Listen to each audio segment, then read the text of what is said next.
Hello, friends. Today we will begin with chapter 17 Effects of Light. Okay, so as you have seen, light is composed of several colors. Okay, basically, if you pass in a normal light through the prism, you will observe seven different colors. Okay, that you have seen mostly dust particles in a beam or sunlight entering the house through a small window. So basically, it's like, how do I say? Okay, as I said, dust particles. Okay, so we switch on the headlamps. We have seen beams. Basically, we have seen beams everywhere. So basically, what do we see when you say you are seeing a beam of light? What you are essentially seeing is the light that is scattered. Okay, so below are the two photos. You see that the sun appears to be redder in the photo and the earth appears to be bluish in the photo. So the cause of this we will be studying. Okay, the first thing is scattering of light. Okay, basically what you do is take a clear water and pass a laser beam. Okay, the second thing you do is add some drops of milk and then observe the water. Basically what will happen is what we will observe is that a light beam is not seen in plain water but is seen in slightly turbid water. Okay, why?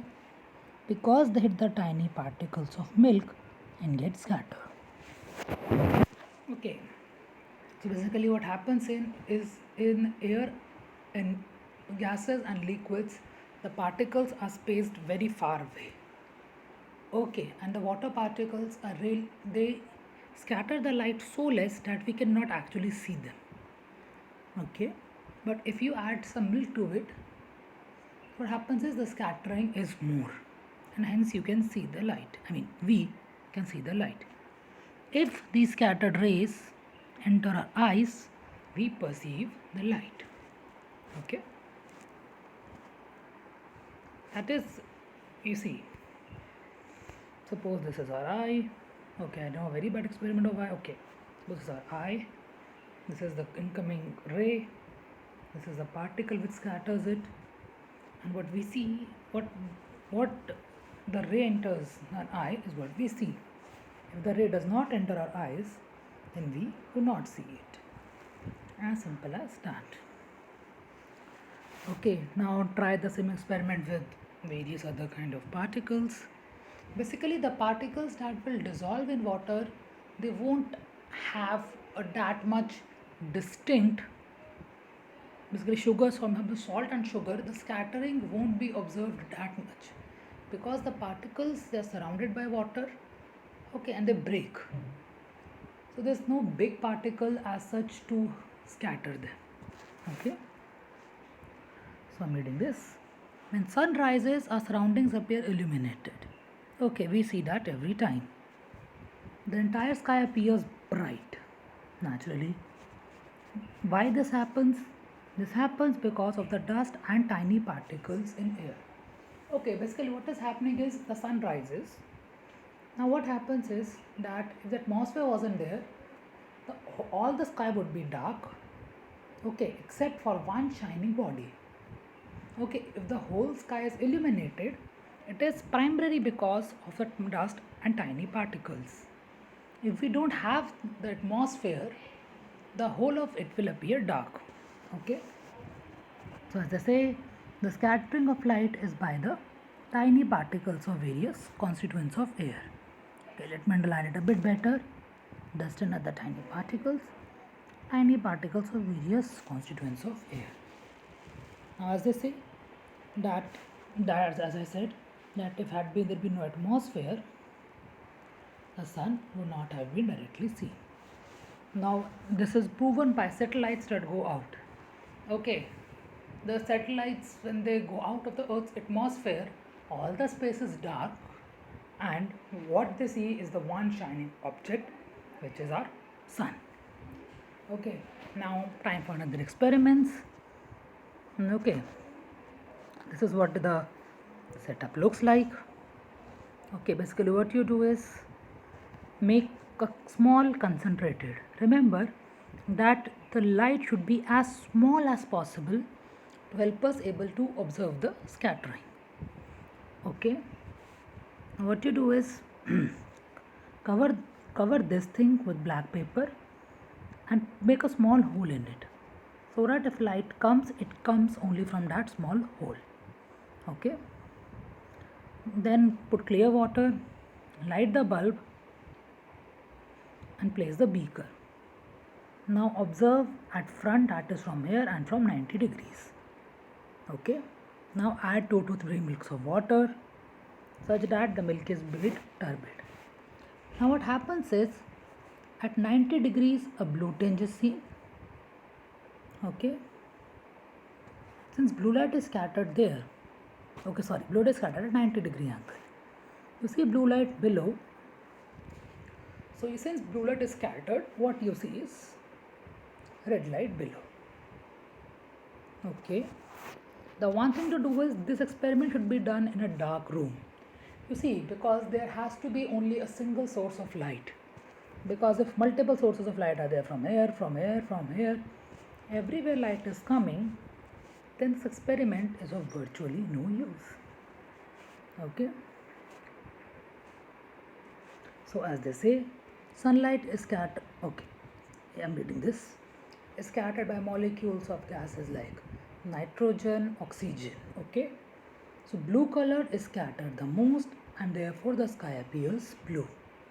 Okay, if for example red color would have been scattered, we would have seen a red sky. But since blue is scattered, we see blue. So what is it? Sunlight reaches us through the layers of atmosphere. Naturally, we know that. At sunset, the light reaching us travels a greater distance through the atmosphere.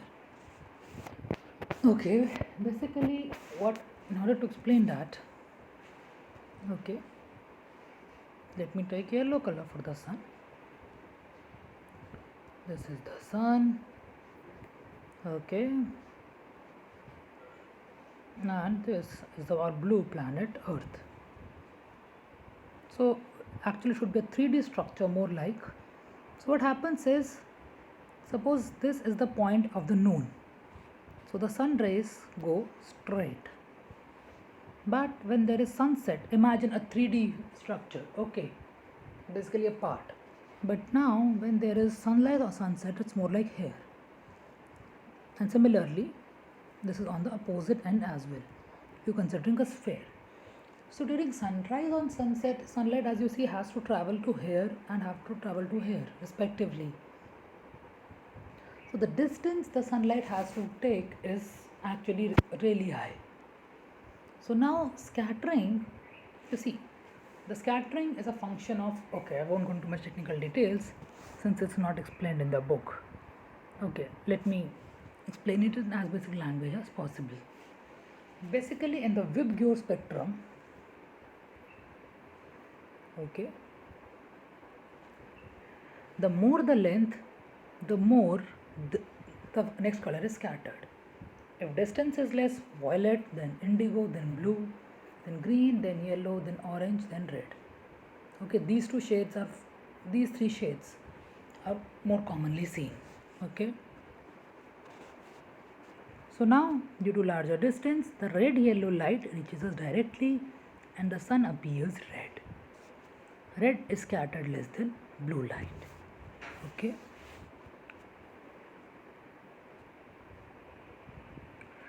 now explaining shadow from a point source to an extended source. Okay, what is a point source? Okay, first deal with what is a point. Okay, this is not even a point. This is what you may define a point. Okay, for example, you consider not maybe a lamp, a small, not able to recall the English term for it, jyoti. Okay, a small jyot. So what you do is a very small source of light and it propagates everywhere. Okay, basically the size of the source is very small. And what is an extended source? Basically, this a long source is giving light everywhere.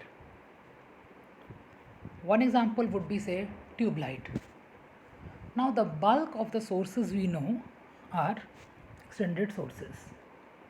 Point sources are created through special restriction because this very small point of light, none of the electric equipments create that.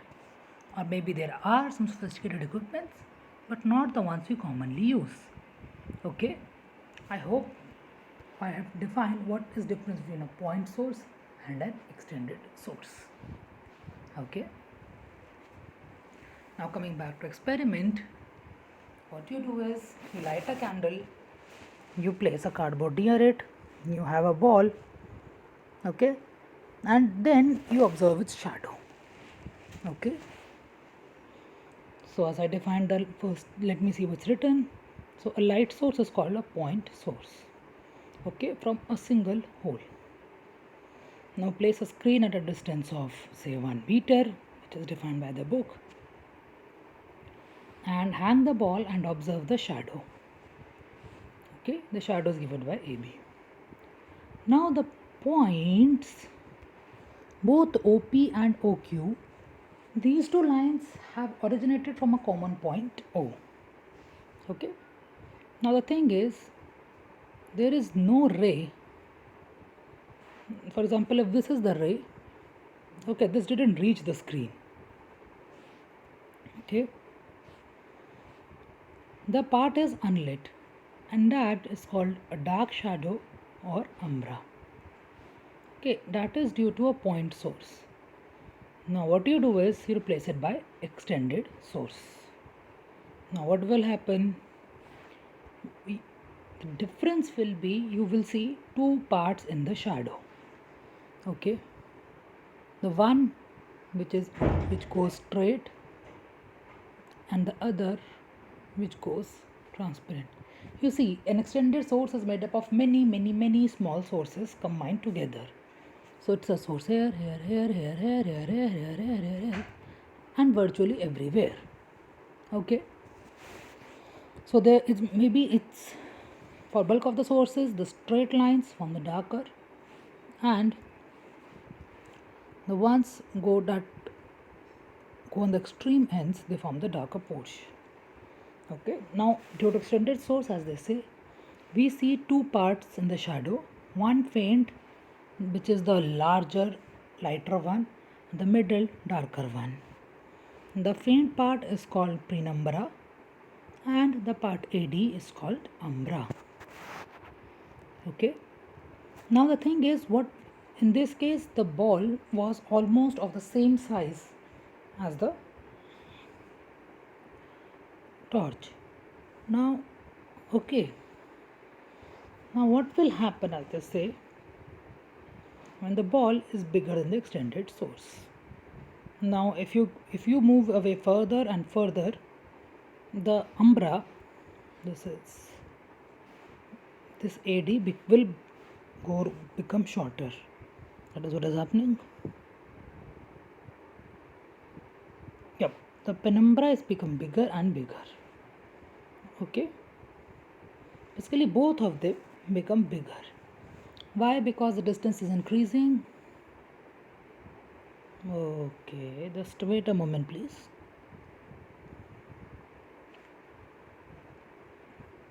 Okay, yeah, so as you see, the rays are moving in a particular direction. So if you move away, they go more like here. Similarly, this ray also moves more like here. Okay, so hence the area of penumbra and umbra increases. Now we will replace one ball with a tiny ball. It's okay. Now we observe its shadow. Basically, the umbra region will be very small. Okay, now keeping both of it constant, we move it away. So what we will see is the umbra becomes smaller and smaller, and at one point of time it does not exist. You see, this time they have given the rays explanation. So this is because the light is converging. In previous case, the light was spreading. Okay, so both of them became enlarged. But in this case, they are converging, and then ultimately they converge to a point where they disappear. Okay. But however, this part is continued to expand. Okay, so penumbra grows bigger and bigger, and umbra becomes smaller and smaller. Okay. Now, what is an eclipse? Okay, now the thing is, the earth revolves around the sun. The moon revolves around the earth, and the earth moon system, they both revolve around the sun. Okay, generally their orbits are inclined in such a way that these three never come in a straight line. But when they come in a straight line, an eclipse is said to have occurred. Okay, now here is given example of solar eclipse. Basically now the moon has come between the earth and the sun. Okay, so this is the case of an extended source where the object is smaller than the source.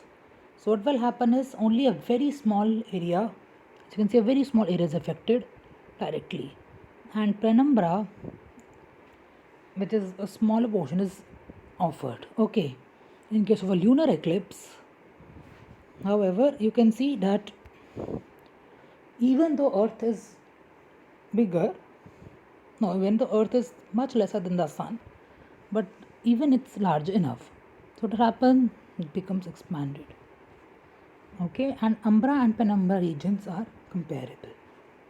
So let's say we are done with umbra penumbra explanation. What happens is moon comes between the earth and the sun in solar eclipse. Okay. Oh. So it is seen only on a new moon day. Now one thing is that because one side of the moon is illuminated by the sun always, and we see only one side of the moon, the other side of the moon is always hidden towards us. So basically when it is a new moon, the dark side is towards us and the bright side faces the sun. Okay, so since it's facing the sun, one side is facing the sun, the darker side is facing the earth. Hence it happens on a new moon. Okay, what happens is sometimes the solar disk is completely covered by the moon. Okay, that is what we see. It does not happen physically that moon can cover the sun. Moon is too small to cover the sun. What we see that the disk is completely covered by moon. This is what is total solar eclipse. But it is not totally covered, it is partial solar eclipse. Now what happens is that this process generates harmful sunlights, harmful ultraviolet rays, and hence solar eclipse should never ever be seen with the naked eye. Okay, now coming to lunar eclipse, when earth comes between the moon and the sun. Now this happens on a full moon because typically the bright side of the moon is facing the earth, the darker side is away from us. So as it is written, okay, seen only on a full moon night. Oh, okay. The thing is, if whole moon comes, it is total lunar eclipse. When the shadow is cast only on a part, it's called partial lunar eclipse. Okay, you can see lunar eclipse without any protective equipment. It is not harmful. Okay, that one thing is eclipses often occur in the solar system. Okay, then this is the new term occultation. When a planet or a star passes behind the moon, that's it is called occultation. Okay, it's a common phenomenon that fairly happens. That's why we discovered a star called Rohini behind the moon. Okay.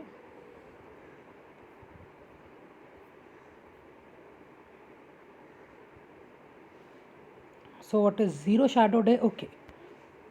This is the sun. Okay, and this is our blue planet Earth, inclined at 23.5 degrees. Okay.